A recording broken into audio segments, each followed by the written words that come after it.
We've got our army out here. A chaotic Christmas-time nightmare. I just don't know what else to say. A 14-year-old boy missing. Harley, we're looking for you. Searches lasting into the new year. We are still waiting to have Christmas with you. Before police discover the unthinkable. I really can't. I'm numb. I'm Hannah Catlett. You're listening to Dark Side of the Land, and this is Secretly Stuck, the tragic story of the trapped teen. A mother sobs into a friend's shoulders as her community searches for her son. 14-year-old Harley Dilly went missing just before Christmas from the coastal town of Port Clinton.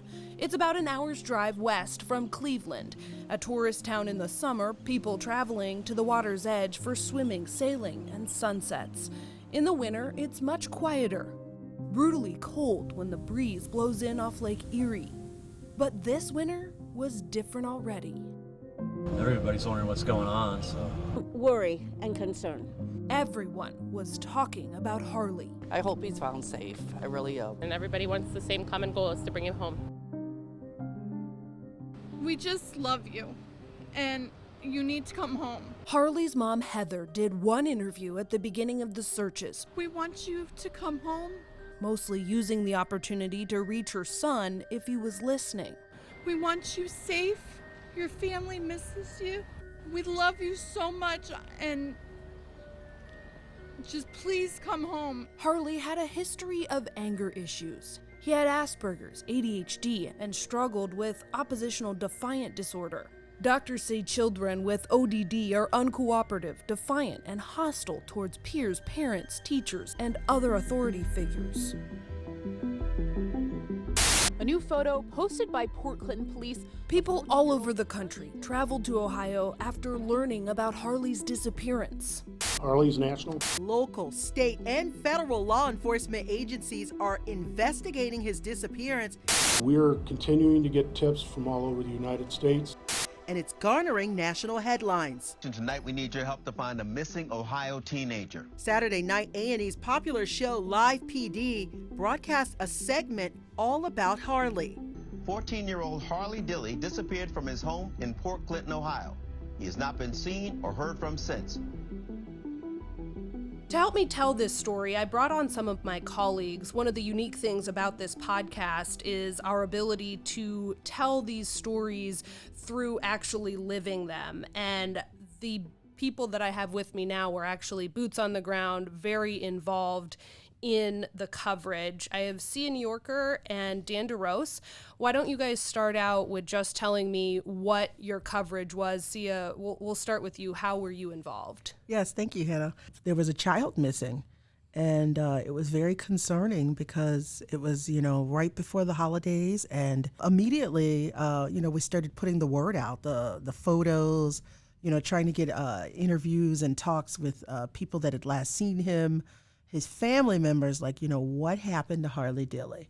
You were there at his Yes. house in Port Clinton with the people. Yes, I was. And there was a lot of interest and a lot of theories about what happened to him. And so there were people, his friends, people in the community, that would gather. They had vigils, what happened to him? There was a lot of worry, like he just disappeared.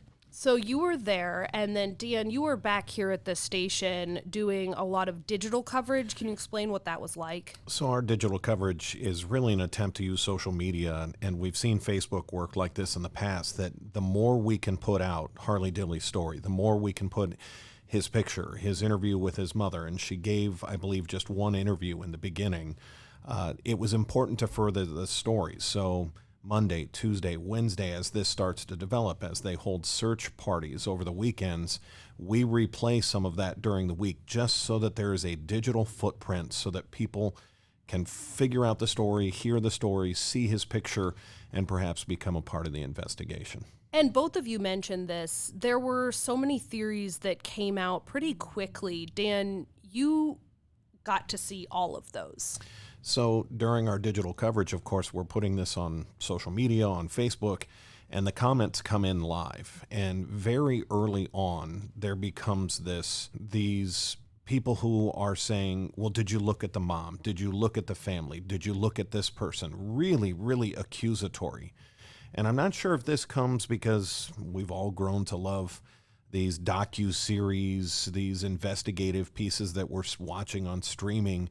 And now you have people that think they're professional investigators and that there must be a smoking gun because I watched something on Netflix that says it's always a family member. So right away, there was just this nasty thread of people who wanted to be involved at pointing the finger.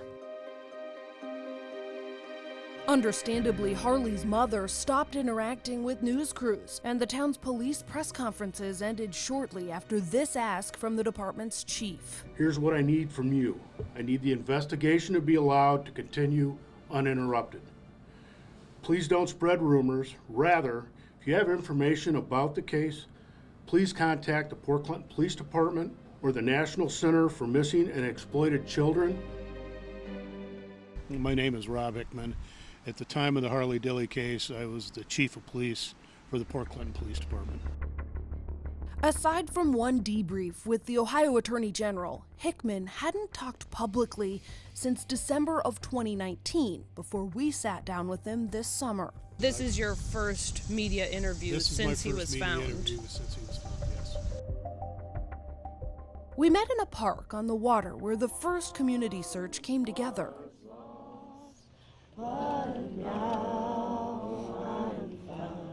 The community, the outpouring of the community, we're turning, the pink ribbons were all over, the pink lights for Harley to come because it was a safe house for Harley to come if he was out there. The community itself in Port Clinton couldn't have shown us more support. Then we had to deal with the outlining of the community, the protesters, the Facebookers that thought, mom and dad were guilty, that we were covering things up. Did you know them before this case? No. Did your office know them before this? Our officers had dealt with a couple disturbances there with Harley. Okay. But nothing to the extreme. It wasn't a routine call. He was never arrested, No. It was just a disturbance. Yes. One of the things fueling the online conversation, though, Harley was missing for nearly 2 days before his parents called police. Again, we're looking at the family first because why did it take you 40 hours to report him missing? Was it suspicious that you didn't hear from his parents for 40 hours? It was, but it wasn't because they raised Harley. They said he normally goes away to a friend's house and then he'll call the next day and say, I'm here. So this is a routine they have dealt with ever since he has been born. That was what some people latched onto, though. Well, it was suspicious because once it got out that he was a gamer, it was on there that he wanted to be famous. We started watching some of his YouTube, some of his gamer channels. And that got into his social media. If you remember, people started sending us clips of Harley on his tablet outside saying that he had gotten in trouble and he was locked out of the house. Hey guys, what's up? It is Harley Dilly. Police and more than 500,000 other people watched this one. Probably one of my worst days of my life. Harley's sitting outside on a swing. So basically, he describes an argument he just had with his mom over a school computer he couldn't get to work. We argued for about a good 5 minutes. And then she snapped. Harley's discouraged. She said she was gonna call police, and she said she already did. Venting to his followers. It's just been a horrible week. Saying his mom left the house and locked the door. And she locked me out of the house, so right now I'm outside. Yep, the house is locked. It is 3:30. I haven't ate anything, and I still haven't even got to get my work done. My mom's gone. She won't answer the phone. So right now I'm alone outside. I got nothing better to do, so what's the point? So I thought I would stream this because I'm not doing a video of this. I legit was scared because I thought I was about to have to go to DH for 30 days because that's if I get another complaint to the police, I'm going to DH for 30 days. I literally was bawling out in tears because I thought I was about to have to go to the police station. So people kept sending us these videos of his where he's claiming he's being punished by his parents, and that was enough for people to say, see, they did it. They punished their son in the past. That must mean that he had an outburst and they killed him. And that was stuff, too, that we saw behind the scenes but couldn't necessarily air. We made a decision. We got with our managers and our news director and assistant news director, and we watched these videos of him on his back porch. And the problem is we don't know if he's exaggerating. We don't know if he's telling the truth. We had no context to these videos. We had the public sending us these videos saying this is proof the mom and dad killed him, but there's no context behind that video, so we never aired them. But that certainly doesn't mean people interested in the case didn't see them. It took on a life of its own. I just think it was the uncertainty. Was this child abducted? Where is he missing? Why can't they find him? Why is there no trail? We couldn't understand why we couldn't get anything. The last thing we have is a video of him leaving the house at 6:08 Friday morning on the 20th. I'm sorry, on the 19th. Wish me good luck because the future could hold bad things for me. I don't want to find out what that could mean.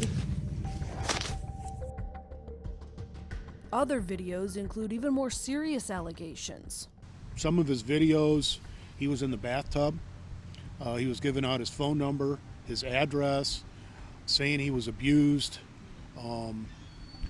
At that, in law enforcement mind, we automatically think the worst.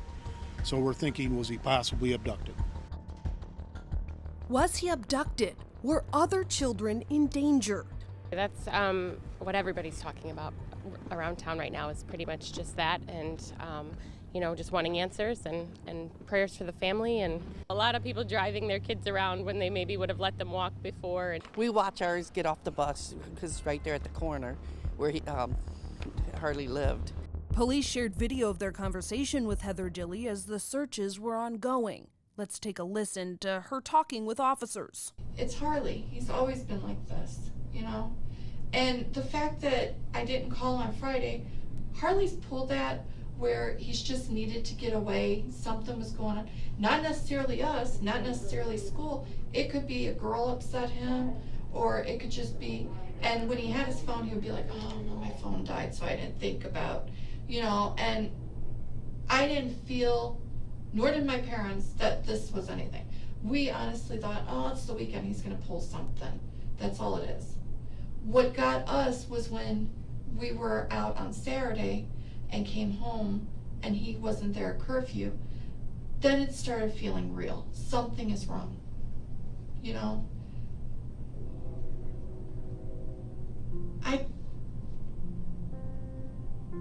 Sorry, I try not to cry because I don't want to. Just relax. If you need to take a break or whatever, you just let us know. I can't explain. I just feel he did not run. Okay? It's not him. Anybody who knows him knows how he is.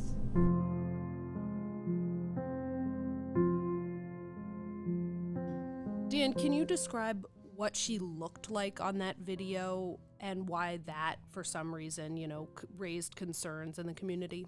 People are saying, well, look at the mom. Why is she not crying and sobbing and pounding on the table? And there's this mentality that if you're not in hysterics, you must have done something wrong. We see the mom. She's in anguish. She even talks about the clip where she talks about, if Harley was kidnapped because of his developmental disability, because of the way he is, they may have gotten upset with him because he's very particular. He only eats one kind of chicken patty. He only eats certain colored foods. And who knows what, they would have done to him because he is difficult. So she was trying to pull out anything to help investigators at that point. Is she a hysterical mom? No, but as you had heard and you alluded to, this is a young man who did have a little bit of a history of running away from time to time. A few days into the search, the chief stopped holding daily press briefings. He believed the chatter around the case was starting to take a toll on the investigation, wasting valuable resources and time. I sent 3 of our officers to Indiana to speak to a potential witness that said he had talked to Harley and Harley was fine. Come to find out, he read that in a national magazine, and it had nothing to do with him speaking with Harley whatsoever. You guys at some point said, we're not doing these press conferences anymore. I did 3 the following week. I think I did it Monday, Tuesday, Wednesday, and the media was asking questions that we weren't prepared to give answers for, and they wanted continually updates, and it's like, we'll give them out when we get them. Around New Year's Day, it is in Dan's story, that's when police stopped talking. They stopped doing the daily press conferences. They stopped doing the telephone calls, and you had to drive to Port Clinton to get the update. And I remember there was either a Saturday or a Sunday, it was the weekend, that Al Taylor and I drove. It was a Sunday because it was Al Taylor. And we went there and they told us, nothing to report today. And then that was it. We had to drive all the way back to Cleveland just for them to tell us there's nothing to report, no updates. I assured the media that once we had anything concrete, that I would hold a press conference, but I wasn't going to slight one media outlet over the other. Everybody was going to get the same information. I didn't talk to anybody on the phone. Everybody left me messages. Everybody wanted me to talk to them, but we already had the issue with chasing down a lead in Indiana that Harley was fine from a national outlet, and it's like, we're not going to do this again.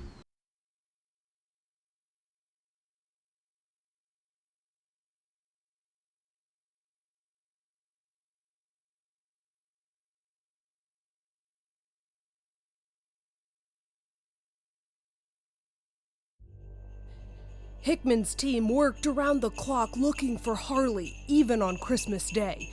Eventually, they needed help and called in the Ohio Bureau of Criminal Investigation, BCI. Because how many officers did you have? At the time, counting myself, there were 17. We have 25 employees, 17 full-time road officers, and that was counting me.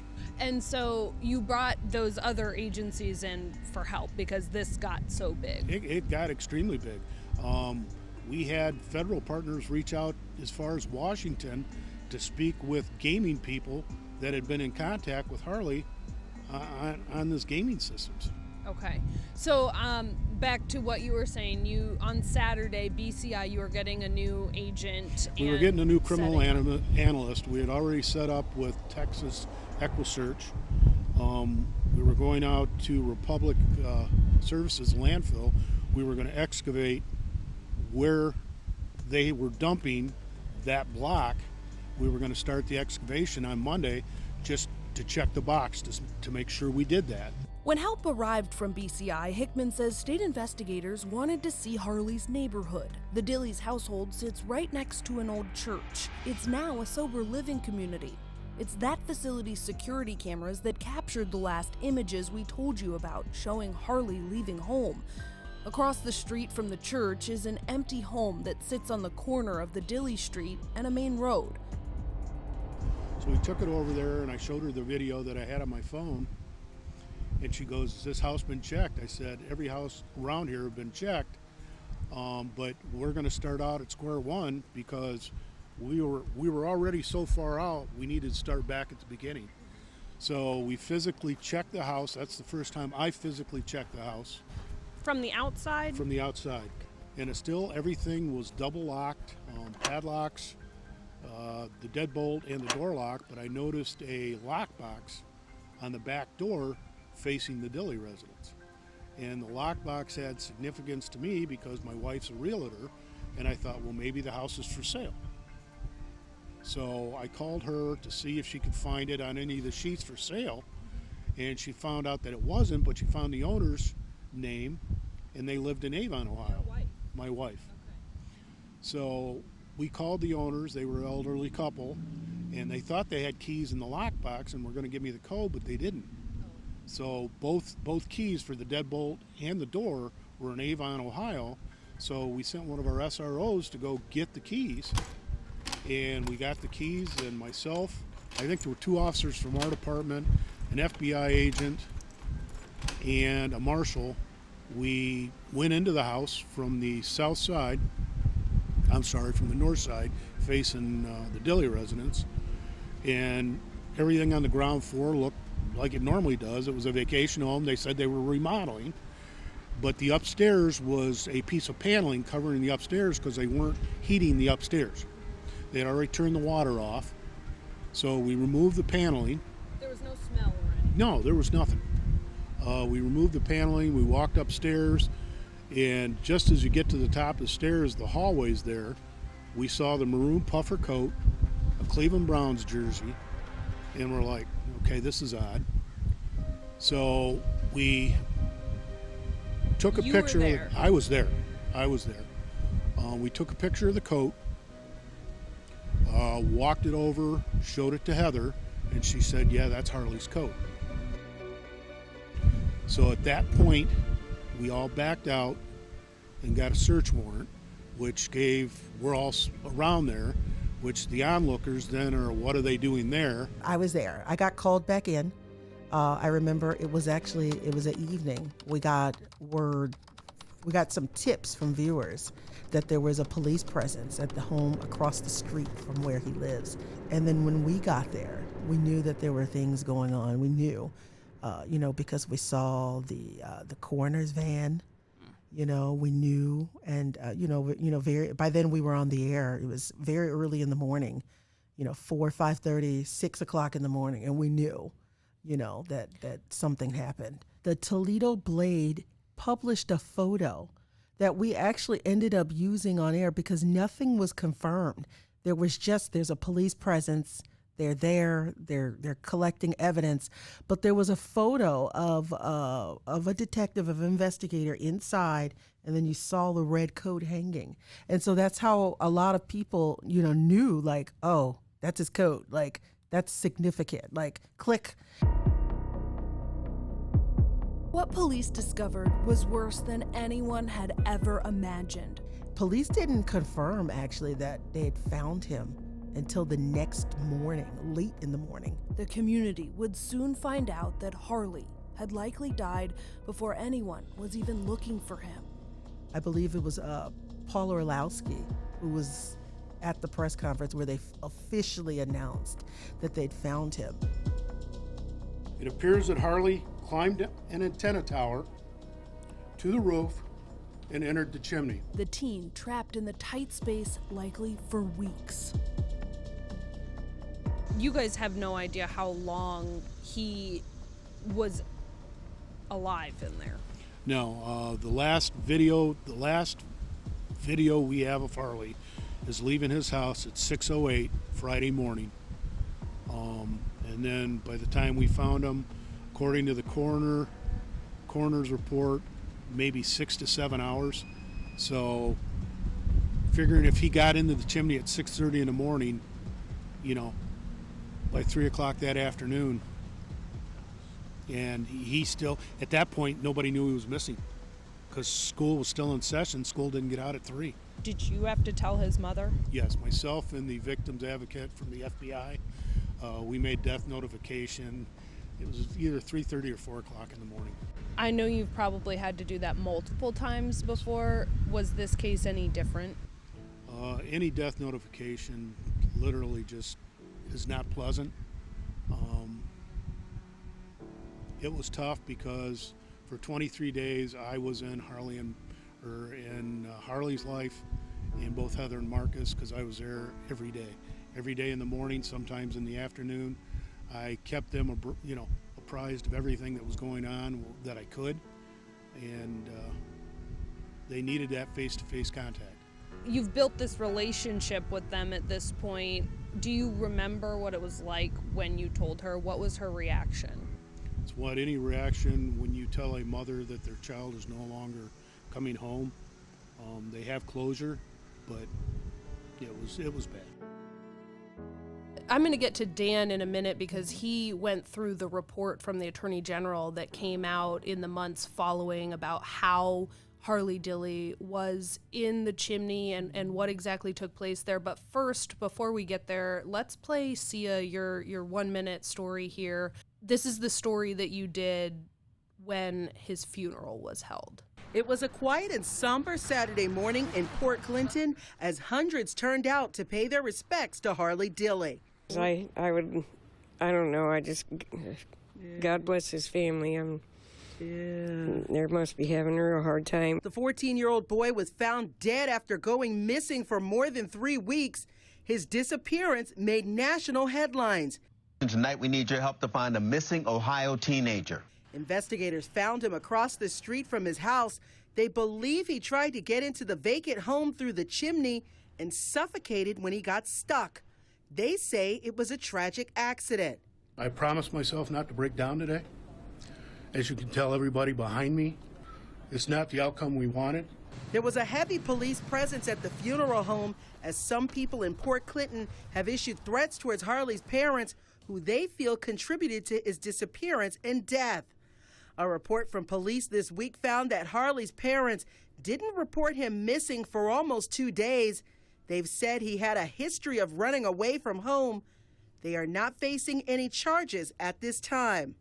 Several showed up to support the family.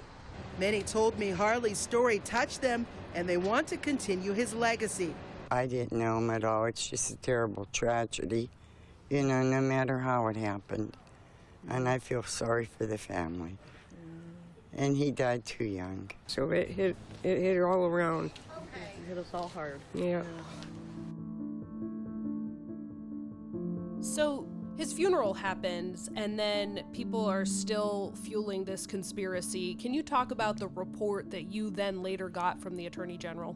So even before we get the report, you get everybody saying, well, how in the world did you not find him if he was in the house across the street? It took you 3 weeks to find a young boy across the street. And the police, rightfully so, came out and said, look, when we did our initial search, when he was reported missing, of course, we canvassed that house across the street. We went all around the house. All the doors were locked. There was no sign of forced entry. It was, you can't exactly call it an abandoned home. There is an owner to that home. They just don't use that home. It's almost like a second home. And they had been in contact with that person, and there was no broken glass. None of the doors were broken into. They considered that house secure. How far is the police chief supposed to go? Quick, send somebody up to the chimney. They could have gotten in through the chimney on the first night that they're searching. That just doesn't happen. And so when we finally get the report from the Attorney General's office, and it almost felt like they had to put that report out. There was more information in that report than we normally would have seen. And to me, that says that they saw the online pressure. They saw the conspiracy theorists starting to run away with this case, even after Harley has been buried. And so they released the full report. I read the entire report.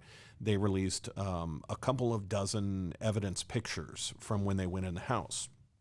And it was very clear in the Attorney General's report, the narrative is they walked through that their theory was that he climbed up the television antenna on the outside of the exterior home. It's one of those metal tall antennas that we used to use in the 60s and 70s. They theorized he climbed up that tower that was attached to the house and then went through the chimney. It's about 5, 6, 7 feet down into the chimney that he becomes stuck. And their theory is that he thought he needed to make himself smaller. He had a coat, a jersey, and a shirt on, and that's why he got stuck. And where he got stuck was right at a hole in the wall. In this particular bedroom on the second floor, there used to be a wood stove. And if you've ever seen a wood stove, it's got a pipe that runs up the top to get the smoke out of the wood stove, and then it jets into the wall in about a 6-inch hole. And that where it goes into the wall is it ties into the chimney. Well, the wood stove was long gone, and so there's just a metal plate that you would put over that 6-inch hole. When investigators finally did get permission, they felt they needed to re-canvass the entire area after 3 weeks. They got the key from the homeowner, and when they walked into that home, the first officer who went up to the second floor into that bedroom noticed Harley's maroon puffy coat laying there on the floor. And according to the Attorney General's report, he picked up that coat to make sure it was the coat that belonged to Harley Dilly, and he hung it up on the door of the closet in that room. And even that became a theory of conspiracy. Well, how did Harley's coat get on that door? If he was stuck in the chimney, this is somebody put him there. The coat probably should have been placed somewhere else besides the door. Oh, because that's how a lot of the everybody theories. thought the coat had been there. How did they miss it? No, the coat was never on the doorway. We put it on the door to preserve it as evidence so it wouldn't get dirty again, because we'd already taken it off the floor. There was also a jersey in his glasses. Yes, his Baker Mayfield jersey was on the side with the coat. The glasses that I saw that was on the other side of the chimney where they dismantled the chimney. That's where the glasses. There were 2 flue holes, one on the north side and one on the south side. So the coat and the jersey were on the north side. His glasses were on the south side. Was there ever mention of Harley thinking that Santa went down? I mean, I know it was around Christmas time. Was that ever like an actual theory? Who knows? Who knows what's going through a 14-year-old's mind? That, I truly believe that he didn't want to go to school that day. His mom told him to go to school. And I truly, in my mind, think, well, I'll go down the chimney, hide in the house, wait for mom to leave, and then go back home and play games. But how was Harley to know that there was no there was no fireplace, there was no exit to get out of? Would have that worked if that second floor wasn't blocked off? Who's to say? The opening was 9 by 13. He made it as far down as to where it was blocked off. So could he have made it all that way? It's possible.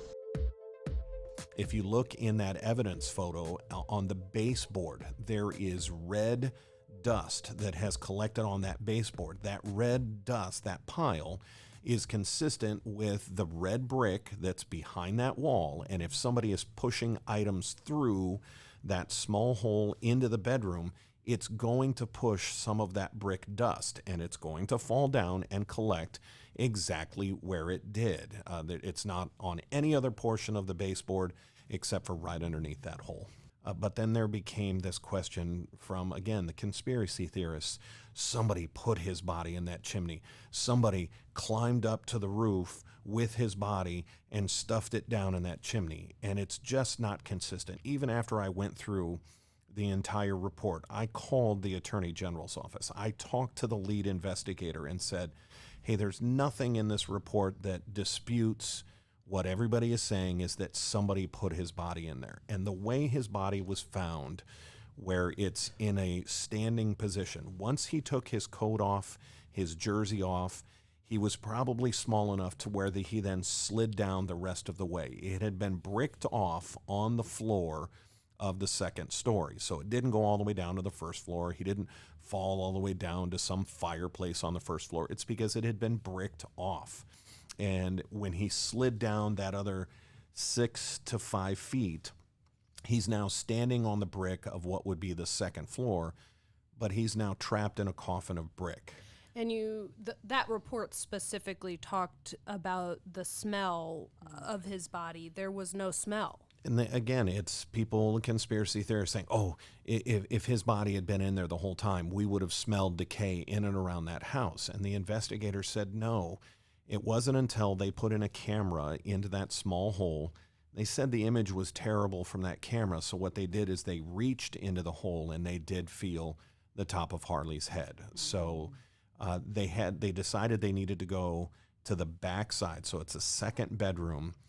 To unbrick first of all, they had to take the wall down in the other bedroom, and then they had to start removing the brick. And I had to ask the investigator, well, people are saying they could have unbricked the chimney, put his body in there, and then bricked it back up. And the investigator, not being lighthearted, almost just, in a disheartened way said, come on. When we took the wall down, we saw that the brick was original to the home. It was old mortar. There's no way that this was something that somebody had just put up. But the investigators and the report said it wasn't until they started removing brick on the back side of the chimney that the smell of decay had come through. His body was badly decomposed, and that's why you didn't smell it, is because the decay was kept again inside that brick coffin. It's so hard to think about him being in there alone, panicking. What does Harley's mother think about all the allegations? That's still to come. I'm Hannah Catlett. You're listening to Dark Side of the Land. Was there any doubt in your mind that someone else played a role in his death? No, none whatsoever. Our detective climbed up there. There's no footprints up there. He climbed up there in a set of dress shoes, and it was slippery. We thought he was going to fall. There's no way somebody could have taken him up there and put him in that. And to unbrick the chimney and re-brick it. That's one of the theories. I know. I read it. It's just ludicrous to think that somebody would have done that. There's no way that somebody could have dumped Harley down that chimney and then dumped his clothes out through the flue hose.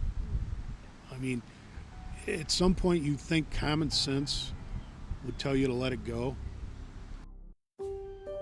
Today, the house Harley was trying to get in still stands, but the chimney was removed for safety. Again, I talked to the owners. The chimney was unsafe because we had to dismantle it to get Harley's body out of it. And we didn't want anybody else going in there. With everything we saw on Facebook, people were still driving by there. People were still stopping and dropping off stuffed animals and flowers. And we just thought, for safety's sake, the owners' sons and grandsons, along with the city, we dismantled the chimney and they covered the hole up. Is there anything to learn from this case going forward, or is this really just a tragic incident that happened and probably won't ever happen again? Kids are precious. I mean, it is tragic, and it's a curious 14-year-old little boy who got curious around Christmas time. Again, we don't know for sure that that's what was going on, or if he just wanted to try and get in this home and wander around. But the one thing maybe that we should learn in that small, tight-knit community, when there start to become people right away pointing fingers at family members, pointing the finger at mom, you may not be destructive, but you're definitely disruptive, whether it's to the investigative process to where they have to take time and come out and say, no, this is not what happened. No, the mom didn't do it. But think about how destructive you were to that family as they're trying to find their child. Somehow the Dillys have managed to move forward while still living in the same house. We tried to talk to Harley's mom, Heather, for this podcast, but she ultimately didn't agree to meet with us, instead saying this over Facebook Messenger. I do still live in Port Clinton. I know we're not guilty. The scrutiny you cannot imagine. Even to this day, since Harley's 17th birthday was last Friday, we are still told we killed our son. We had to put a fence up just to have the ability to stand in our own yard with Harley's little brother, who remains. There are so many things that were going around social media that were all lies, and not even good ones. People said one thing and the grapevine twisted it into a new thing. You know the saying, it must be true if it's online. Well, it does not matter if you're a good person or bad. People will believe what they're told to believe. Even to this day, there are Facebook groups, and the chief says he's still getting threats, believe it or not. I received death threats. Still. To this point, I'm still on a couple of them, and people still think I'm corrupt, that I'm hiding Harley's death, that I had part in it. Sitting down at a keyboard and typing whatever you want to type, there's no repercussions. You said you were going to retire before this all happened. You made that decision to retire before the Harley Dilly case. I made that decision to retire in 2012. Was there anything you would have changed or done differently, like looking back on the case? You know, before you found him? I asked myself that still to this day. There's nothing I probably would have changed. Probably would have asked for help sooner. But would that have solved the outcome? I don't know. The Attorney General's case file says this. The truth, according to the autopsy, is that Harley had suffocated inside that narrow chimney before his parents even realized he was missing. There's nothing the Port Clinton Police Department or any other law enforcement agency could have done to save him. Why talk about this? Well, it needs to be known, and I'm never going to convince the naysayers, but it is what it is. It's more for Heather and Marcus to leave them alone.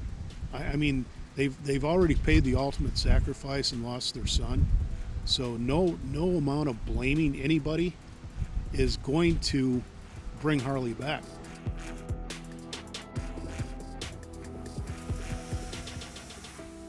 Thanks for listening. I'm Hannah Catlett. Subscribe now for future episodes. Find more Dark Side of the Land and photo galleries related to these cases at cleveland19.com.